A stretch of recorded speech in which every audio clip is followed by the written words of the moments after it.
Now, Eyewitness Sports. Welcome to Double OT with Mark Dondero. I'm Yanni Caracas. Ruthie coming back from New York City, so we'll see her next week. A lot to get to, an intersection of sports in October here. We start with the NBA, which tips off tonight. Celtics and Cavs. Let's talk big picture, Mark, with the C's. A lot of turnover on the roster. What are your predictions at the end? What are we saying about the C's in June? What are your predictions? Well, let me just say one thing off the bat. It just came, I guess, crossed my mind again today. This whole Dwayne Wade thing on the Cavs, a lot of people are pegging him as the key to the Cavs. Ugh. The key, that's what put them over. It was close. Kyrie went to Boston, then it got close, but then Dwayne Wade went to the Cavs, and that kind of put them back in the driver's seat. I could not disagree with that more. I still favor the Cavs, but Dwayne Wade means very little to me, if anything. I don't think, that series last year with the Bulls turned when Rondo went out. Was Wade even, I don't even remember. He got stuffed by the rim on a would-be dunk. He means nothing to me. Now, and maybe Derrick Rose is breaking fragile. down, right? So I don't really have much to say about those kinds of additions Cleveland made. So what my prediction is for the Celtics this year is that the Eastern Conference Finals will be competitive. Will actually be a series. So you're saying they're getting there? They're getting to the Eastern Conference Finals, and it will be a series that they can win. Last year they got there, they couldn't win. We knew it. It wasn't even a discussion. This year they can win it. Will they? I don't think they will. I'll pick Cleveland. But they can win it, and it'll be a competitive series. That's my expectation and my prediction. All right, I think they get the 1 seed again, sort of by default with Cleveland because Isaiah's out. I think similar to last year, LeBron's going to take some time off. Cleveland realizes they don't need the 1 seed to get to where they need to go, which is the East Finals, and I think they don't even mind starting a series in Boston. So I think Celtics get the 1 seed again. I think, would they win 57 last year? Maybe they win a couple more games. 59, 60 wins, I'll say, and they go to the Eastern Conference Finals. I think there'll be a little bit of some growing pains early on. Kyrie likes to have the ball in his hands. How much is he a distributor?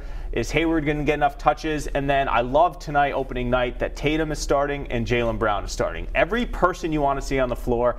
The two young kids with Horford and, of course, Kyrie and Hayward are going to be out there, so I'm intrigued by this. So I think there'll be some growing pains, but I think Brad Stevens is such a good coach. They'll find their groove, and they'll go to the Eastern Conference Finals and lose to the Cavaliers. It'll be a long series, like you predicted, 6 or 7. So they're better. They get further technically than last year, but I still don't think they're finals ready. A year from now, I think they're in the NBA Finals. But we've talked about series before like this, like the one last year, like that series we've brought up before, 2002, the Nets. Yep. Got to the East Finals, no chance of winning it. This year they take that step in the East Finals. They could win, but they won't. If someone gets hurt, let's say Isaiah never comes back. Of course. And LeBron, LeBron, he checks out early. So if the Celtics are up 3-1, he can be on his fast track to LA at that point. I'm presuming health when we make these early season predictions. But yeah, then all kinds of things could happen in that scenario. The Celtics want it more. I made this analogy on the radio. I think it was on the radio. Or was it here? Maybe it was when you were here, but about how they're the guy that's just kind of waiting for the boyfriend to go back to school. Sure. So that's how it is. They're waiting for the boy because eventually LeBron's leaving or that team, dissolves, and the Celtics will be there because they're younger, they're hungrier, and they're ready to pounce. Okay, NBA big picture as a whole. What intrigues you most about this upcoming NBA season?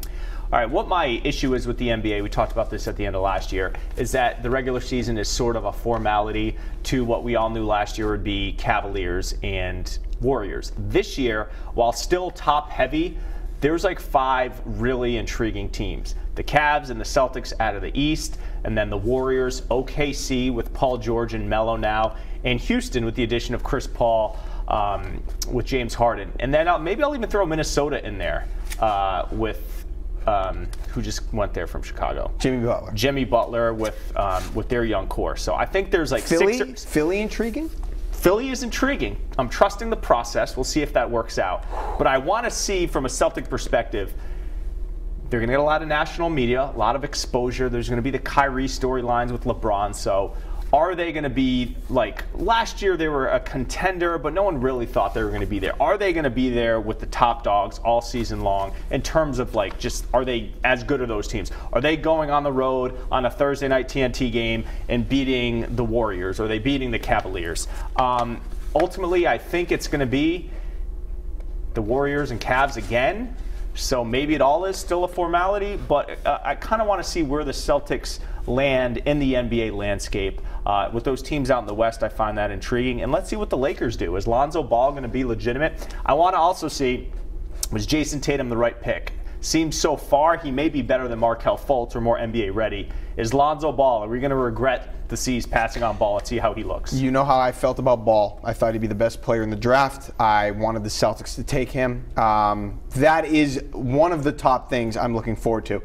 The two things that I'm most intrigued about, number one is Kyrie Irving. Maybe it's because of the local connection. I want to see, though, how he assimilates himself to Boston and the role that he will take on with the Celtics as the guy. He seems to want it. Now, one quick thing on Irving. He is sick. I read about getting asked why he left Cleveland. Yeah, I don't care for that. You left. That's the question that's going to be. And just because don't answer it, you're going to keep getting asked. So I don't want to hear about that.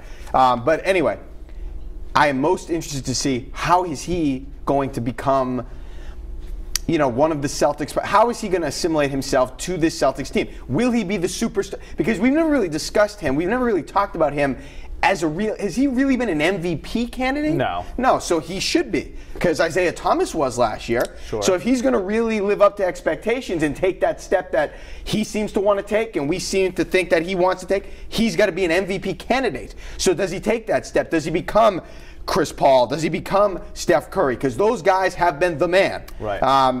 Curry now behind Durant and Paul now behind James Harden. It's different. But he's now the man. He is the guy. So I want to see how he handles that, how well he plays, and how big of a guy, how big of an impact he makes. The other thing, maybe I'm a little down on Cleveland. I'm more interested in OKC versus Golden State. Cleveland versus Golden State doesn't do much for me now. Yeah. We've seen it. I think they were better with Irving. They are worse now. Worse. So I'm not as interested. I'm more interested in Anthony, in Westbrook, and in George against Golden State. Stoppers. How is that? How are they going to get? Is there enough basketballs? Well, I don't know. Russell Westbrook, Paul George, and Carmelo Anthony. I have no idea. Work? I have no idea how that's going to work, but I'm interested to see how it works. But I'm just more. I think Cleveland is less suited to go up against Golden State now.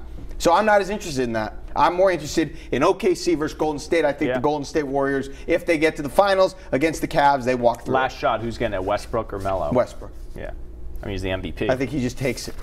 He just wants it. He takes it. All right, let's switch gears to football now. Patriots, Falcons, Super Bowl 51 rematch. Let's go back to early February in Houston. What are your memories? What are you going to tell your little Shauno in 20 years about this game? You know what? I haven't had a lot of time to think about. The first thing I remember doing is when they scored the touchdown in the second half to make it, 28-3? That's the thing. So the Patriots were going to get, everything was going to turn at halftime. And they missed the extra point. They were going to get the ball. No. The Patriots, they didn't score yet. The Falcons, I think, came out in the second half and scored the first touchdown. Yes. At that point, I thought it was over. I put into my phone, ball game, or done, or something. Are you writing highlights I tweeted. Yeah. I had it typed out in the phone. And I remember at that moment saying, you know what? Delete. I'm going to wait for that. I'm going to wait just one more minute or so. And then all of a sudden things start. And the other thing I remember is just like when they made it a one-score game, I don't know how it happened. I just remember seeing stars. I grabbed the producer, whoever was in the room with me, like, how is this a one-score game? I needed somebody to explain it to me. I didn't know. I remember you being in my earpiece. I was on the field as giddy as I've heard you doing highlights with Gresh. The highlights. You're talking about after the game. After the game, that was those, you can find those somewhere. What do I remember? Obviously such a whirlwind because I remember when Brady threw the pick six and you see him diving and missing the tackle, thinking, and this turned out to be the case, that is the image of Pats losing this game. The Boston Globe famously put that on their first edition and sent it down to Florida with the Pats losing, which they of course didn't. I will admit I did not think they'd come back and win at halftime, like many people. Kelly Sullivan, our former coworker, likes to tell the story of I hadn't bought any gear all week, so I bought the T-shirt Super Bowl 51 Pats Falcons to commemorate being there, whatever. And I tried to return it at halftime in the concourse, and they wouldn't let me return it. So I'm like, oh, I'm not wearing this shirt as in New England as a lifelong Patriot fan, so I'm just going to give it to a kid on the way up. because they wouldn't let me return it.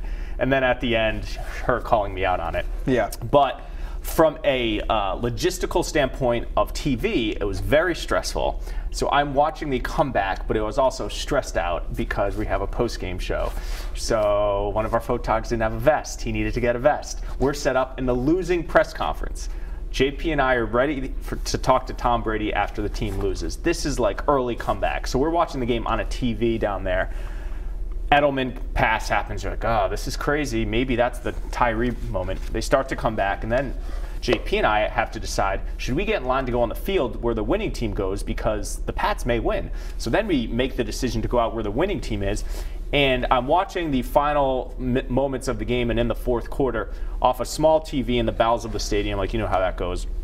While the touchdown, the game tying and the OT touchdown is happening like 100 yards from me. I can like see it, but we're watching it on TV.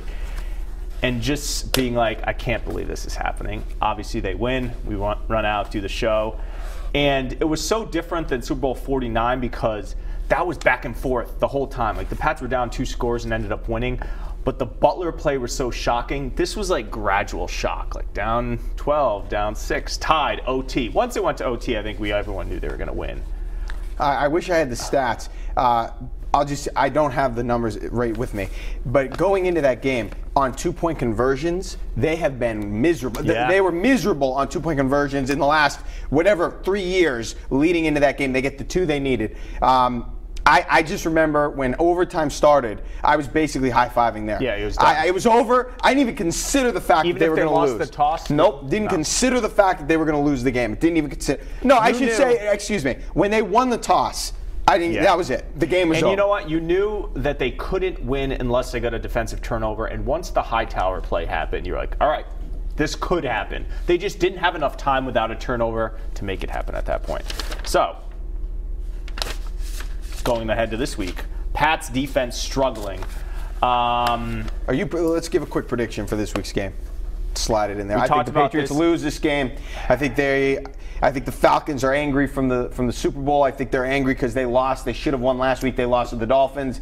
And the Patriots defense, the pass defense, has been brutal. So we'll get to this question, but I'm picking the Falcons 28-27.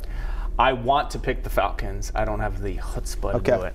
If they didn't look so bad the last 2 weeks and give up that loss, but what have we learned about the NFL? How did Pittsburgh look 2 weeks ago? It's true. I'm picking the Patriots 28-27. It's going to be a game similar to the Seahawks game. So we're last year. Same score, just different winners. Yeah, I got the Pats 28-27 because you know what? They have something to prove. They haven't looked great. True. So I'm picking the Pats 28-27. I got to pick them to lose at some point. What is the question about the Pats defense here? So Bill Belichick said this week that the defense, they're just struggling. Excuse me, they're just a work in progress. They're not struggling per se. It's a work in progress. Do you agree with that assessment?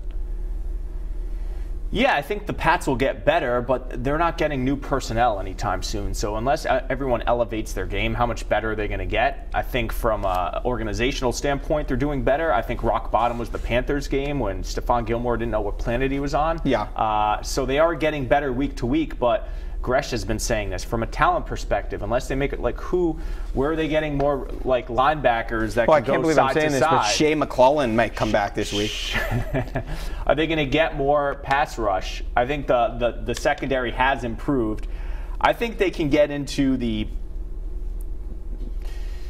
upper or the bottom third of the league. They're not going to be dead last, but I don't think they're going to be solvable. And I think this is Belichick trying to raise his guys up. Like when the Pats are too good, he tries to bring them down. I think hey guys, this is a work in progress here. So okay, it's both. They're struggling, but it's also a work in progress. I mean, everything is always a work in progress, isn't it? So it's sort of a relative term. Here's the thing: New England Nation is a work in progress, but it hasn't been that disastrous like the Patriots defense. I mean, it could be a work in progress, but you don't have to be last in total yards, last in passing defense, and have given up an unprecedented amount of, 6 straight 300-yard passers? Which is an NFL record. It's never happened before. So we could be a work in progress and not that bad. They are terrible right now. That's just unacceptable play and unacceptable performance. I salute Bill for trying to pump up his guys a little bit and stay positive. And you're right, they've looked better, but the numbers are the numbers. And yes, it's a work in progress, but it doesn't. It could still be a work in progress and not be that bad. Malcolm Butler has looked pretty good recently. Yeah, and I don't know why the Jets continue to throw at him. Whatever. And the fighting on the controversial play, that's stick with it. Fought for the ball right at the goal line. Sure. All right, let's switch gears to baseball. Red Sox still looking for a manager. Seems like it'll be Alex Cora, Brad Ausmus, or Ron Gardenhire, the old Twins guy. Who should the Sox pick? Well, let me ask you this. Alex Cora, when did he play for the Red Sox? Is he on the 07 World Series team? I don't remember. So he's played for the team pretty recently. For the team. I like the idea of a younger guy.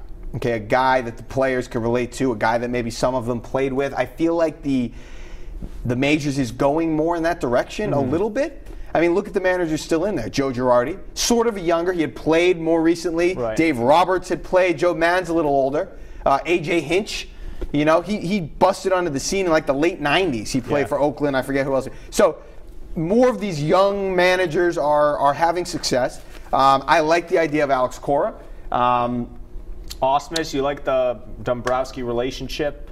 I mean, he didn't do much in Detroit.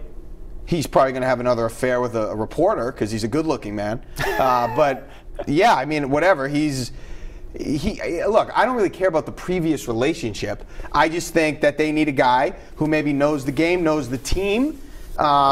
He didn't play for the Red Sox. I don't think he did. I'm not as big on Gardenhire, good baseball man, but I'd rather see a younger guy. I think Cora is a good choice. I love the phrase, he's a baseball man with these people. Yeah. I think it's Alex Cora. I like that he played for the Red Sox. He knows what it means to play and manage in Boston. Like you said, he's played recently, and the Red Sox have some young guys that maybe need some coddling. Other than Pedroia, there aren't many veterans that, like, I think there's also a lack of leadership. If Cora can come in here and someone can step up from a leadership role, or he can just be the leader in the clubhouse, I think that would go a long way because they have some talent. If he can handle Hanley and the young guys and David Price solve that diva issue, I think they'll be fine. He's my choice. Seems like he's the front runner. So give me some Alex Cora. Alex Cora, I mean, he's worked, I think, a little bit in the media, so that'll help. He knows how to deal with the media, worked in the media. Shortstop, I like, middle infielder, kind of see the game that way. All right, what's our last topic? College hoops? Yeah. Okay, your IPC, both kind of hot right now, a little bit. On the recruiting buzz. trail, yeah. Which, though, team has higher expectations going into this season?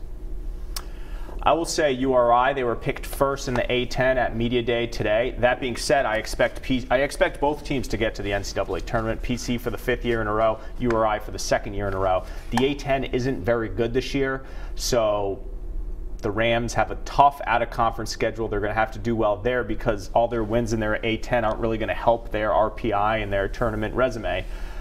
So I think they could potentially be the lone team making the tournament out of the A10. And E.C. Matthews' first team, they lose Hassan and Karan Iverson, but I think they can replace those guys. And Jeff Doughton is supposed to be having a breakout year.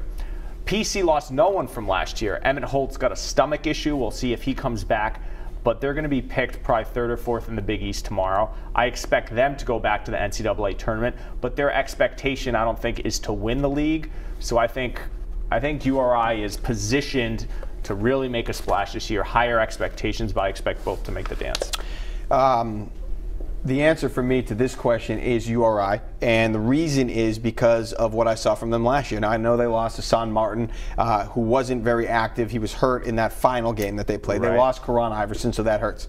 But they do bring back a core of guys that are there. Like you said, Jeff Doughton supposedly Terrell, ready second to pop. team. Right.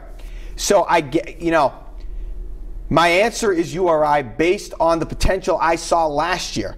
And I think that they could go, and I just believe, based on what I've seen, now this may not be fair, I believe that they can win. They can advance, maybe make a Sweet 16. I just don't believe PC can do it. Not yet. Now, I know they're bringing everyone back, but how many times have we seen them get to the dance? And they won one game. They won one time, and then the next game. I mean, I just never felt like they were, they never had a chance to go deep in the tournament. And I hope they prove me wrong this year and can really make a run. Can PC beat URI this year? I mean, URI beat PC. They have to. Hurley has yet to do it. They have to. They have to try to do it. I'd probably Kingston, I think. Yeah, I don't know. I don't know what'll happen always this a year. close game. We'll I talk think about that URI later. wins. But anyway, they have to find a way. I'm sorry. PC is a team I have expectations for, but based on how I felt watching URI last year and with the players they have coming back, I have to go there. Now, I'm very interested to see how Dan Hurley handles the success that they've had as we go into the year, because, this could be a different animal. He deals with different people. He deals with, more media scrutiny, more, when expectations are high. We've seen him get cranky. But perhaps less pressure on him because he needed to get to the tournament. Now that monkey's off his back. He can kind of enjoy the fruits of his labor at this point. But he didn't like some of the stuff we talked about around that PC game last year. Okay? Yeah. When expectations are high and then sometimes you don't meet those expectations, it could be a frustrating moment for you. That's probably the last box he needs to check is get the PC win. But I will say this, terrific recruiting seasons for both teams. I think PC has like a top 10 or 15 in the country. URI did really well. So both these teams are positioned to be perennial tournament teams, which should make covering them fun over the next couple of years. I hope they're both excellent. I expect both to go to the tournament. We'll see who has the better year ultimately. I mean, listen, the Big East is a better conference, so PC is going to be tested night in and night out better, and they can have a worse record in conference and get to the dance because they're playing better teams every night. And I'll just say this, and it's maybe not fair. This is all about who goes further in the tournament. I don't care about anything. I don't care about winning the conference. I don't care about head-to-head. I mean, it'd be nice for URI to, they, like you said, checking the box. I want to see who gets to the tournament. That's who wins the race. You get to the second weekend. That's an additional week of publicity, coverage, buzz. The Sweet 16? Yeah. That's a banner. The second weekend. The difference between playing Thursday and Friday and into the first weekend, and then the next weekend, the Sweet 16, is enormous. It's almost as big as not getting in to getting in, if that makes sense. It's a tough question. I just can't wait to see how this plays out. These are the best two teams that we've covered, I think, in this rivalry. In total, combined, the best. Yeah. So it should be great. We'll see. All right, that'll do it for the latest episode of Double OT. Catch it online, WPRI.com, on social media, and always on iTunes. Download and subscribe to the podcast, search Double OT, and send us a positive review. Anything else you want to add? Send us a positive review. There you go. We'll see you next time.